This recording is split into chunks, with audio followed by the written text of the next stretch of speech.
오늘 이 새벽 시간 다니엘서 11장의 말씀 저희들이 살피고 기도로 나아갑니다. 오늘 살펴보는 다니엘서 11장은 10장에서 이제 다니엘에게 왔던 그 가브리엘 천사가 이제 다니엘에게 알려준 그런 이제 전쟁의 소식이다, 이렇게 이제 말씀을 드릴 수 있습니다. 저희는 10장에서 이제 다니엘이 새 일해 동안, 그러니까 21일로 볼 수 있겠죠.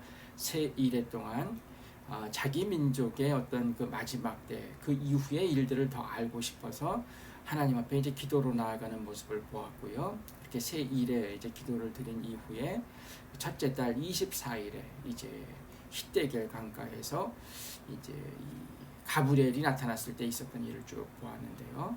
다니엘이 이제 그 이야기 듣기를 굉장히 힘들어하는데 하나님께서 그를 이제 거듭 이제 힘을 주시고 이렇게 이제 다시 일으켜 세우심으로 이제 그 가브리엘 천사가 주는 이야기들을 듣게 되는데요. 오늘 이제 이 11장의 내용이 그 이후에 되어질 일의 내용이다, 이제 이런 말씀을 드릴 수 있습니다. 저희가 시간 관계상 45절까지 긴 내용 다 읽지 못하고 저희가 이제 24절까지만 보았는데, 그러나 내용은 오늘은 전체적으로 이렇게 간단하게 살펴보고 또 본문을 보면서 저희가 이제 이게 기도 가운데 있는 일이다, 이렇게 생각을 하면 정말 저희가 기도를 사모하게 되어지는 마음이 있는데요.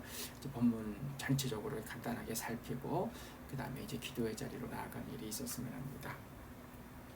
먼저 오늘 이제 1절부터 이제 4절까지를 보면요, 이제 1절의 내용은 이제 10장의 내용에 연결되어지는 내용으로 제가 볼 수 있고요.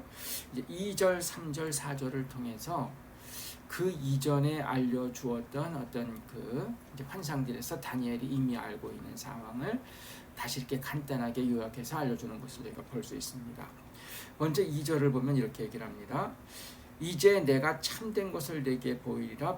보라, 바사에서 또 새 왕이 일어날 것이요, 그 후에 넷째는 그들보다 심히 부요할 것이다. 그리고 그가 부요해진 다음에는 헬라 왕국을 칠 것이다, 이렇게 얘기를 합니다.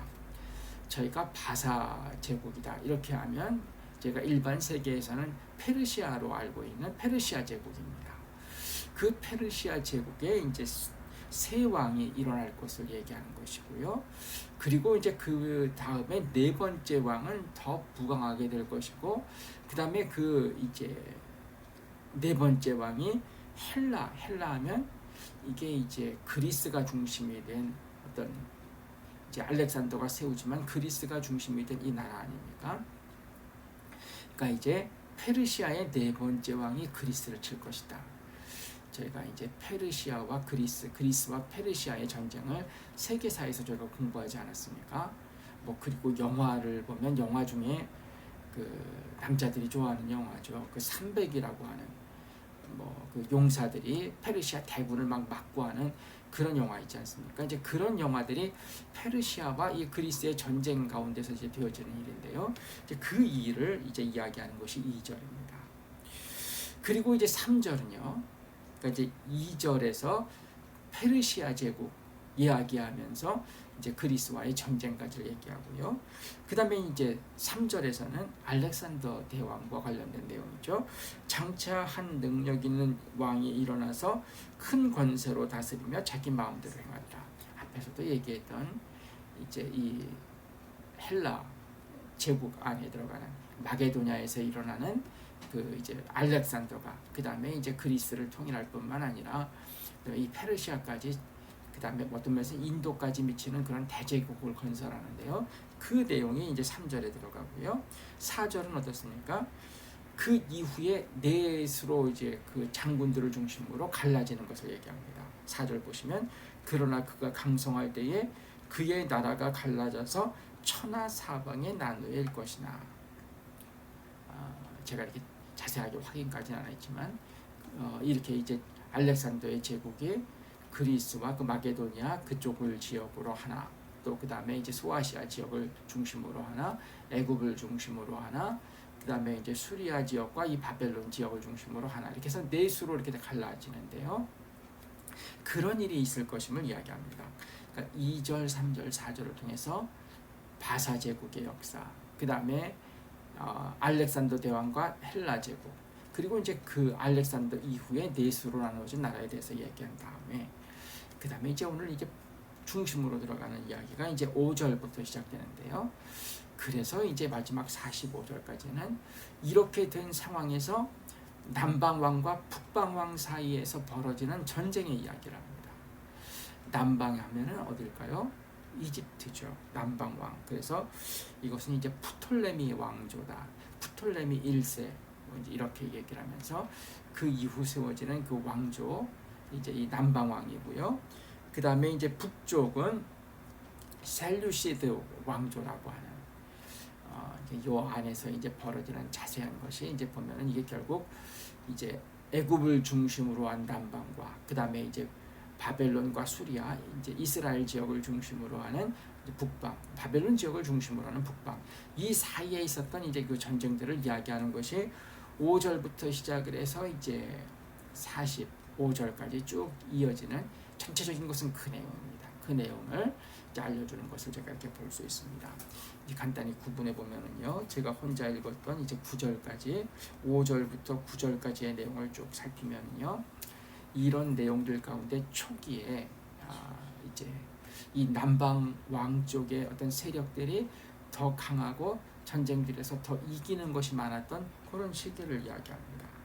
5절에 보시면 남방 왕은 강할 것이나, 이 프톨레미 왕조 남방 왕의 이제 프톨레미 1세를 얘기하는데, 이 사람 강할 것이지만 그 군주들 중 하나는 그보다 강하다. 여기서 이 군주들 중 하나는 셀루시드 왕조를 세운 북방왕을 얘기하는데, 이 사람이 더 강할 것이지만 9절까지 쭉 보면은 좀 얽히고 설키고 뭐 이렇게 남방왕의 공주가 북방왕으로 결혼하면서 가면서 둘이 좀 가까워지는 일들도 있는 것 같지만, 그러나 다시 벌어지고 뭐 이렇게 왔다 갔다 하는데, 전체적으로 보면 남방왕의 세력이 더 센 이제 그런 상황을 알려줍니다.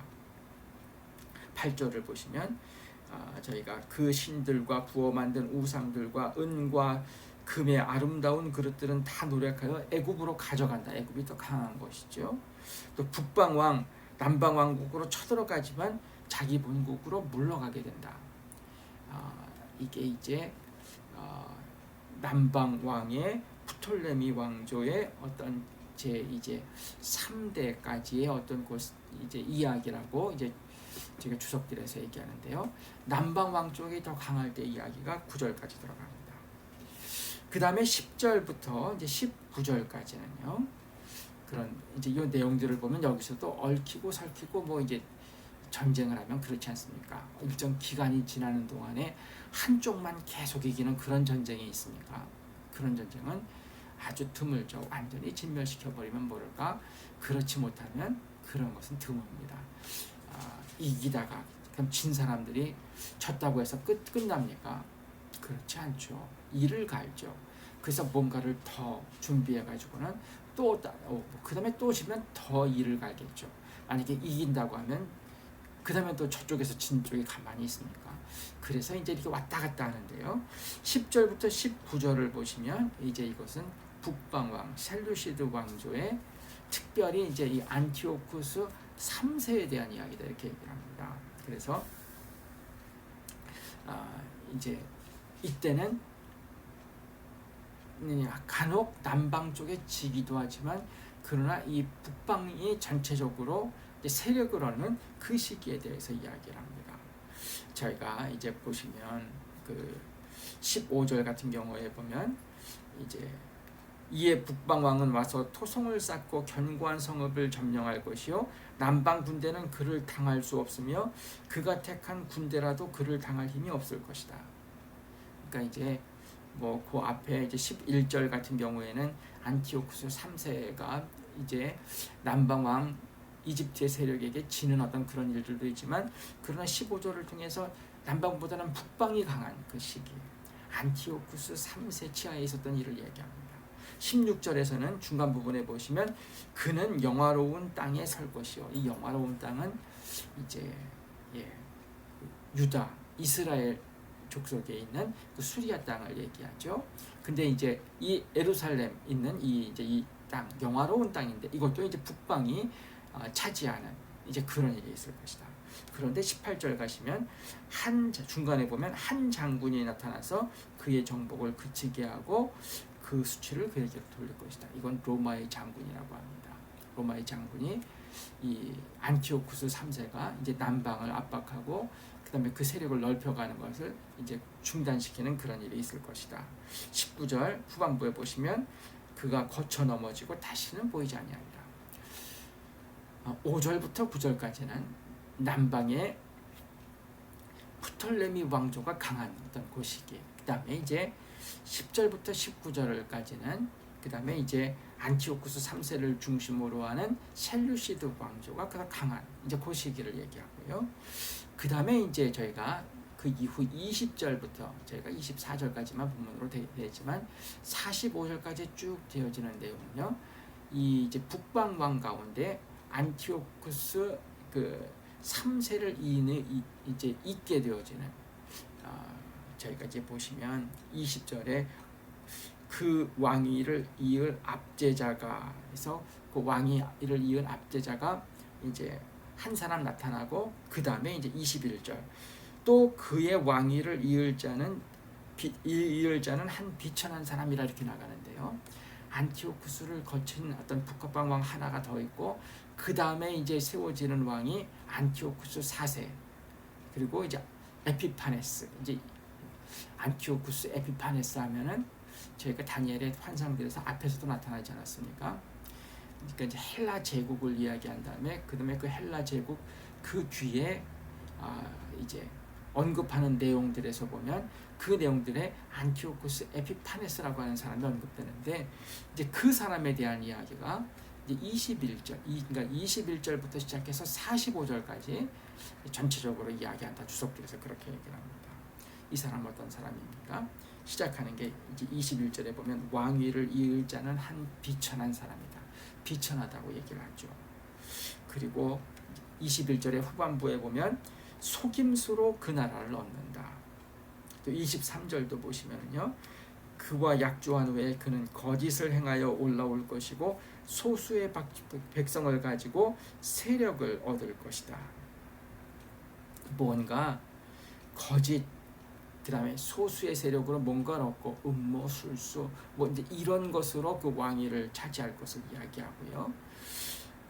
이제 그러면서 그 다음에 이제 여러 가지 일들을 하는데 그 일들이 굉장히 나쁜 일들 그리고 하나님께서 보시기에 비천하게 볼 수밖에 없는 그런 일을 행하는 것이 안티오쿠스 에피파네스, 안티오쿠스 4세이면서 이제 에피파네스다 이야기를 합니다.